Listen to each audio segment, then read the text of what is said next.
Here's how to use an iPad as a second monitor for your Mac.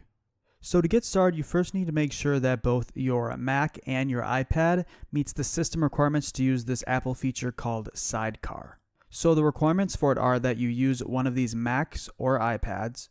Your Mac needs to be using the latest version of Mac OS. You need to make sure that both your Mac and your iPad are using the same Apple ID, and they need to both have Bluetooth, Wi-Fi, and handoff turned on. If you don't know how to enable handoff, you can just go to your settings and search for handoff, and you want to click on the section that says AirPlay and handoff, and then go ahead and enable handoff. Once you have the requirements met, you want to come back to your Mac, and you want to come to the top corner and click on the Control Center, and then you want to click on Screen Mirroring. Next, you're going to see a section here called Mirror or Extend To, and you should see your iPad here if everything's working properly. Go ahead and click on it, and then go ahead and select Use as Separate Display.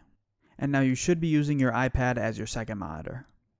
Now let's say you want to change up the arrangement of your monitors. What you can do is come to your settings and search up Display, then click on Displays right here, and then come down to Arrange.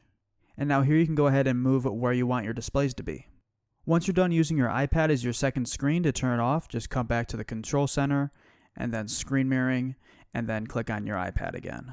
So that's pretty much it. If this video ended up helping you, a like and subscribe would be greatly appreciated.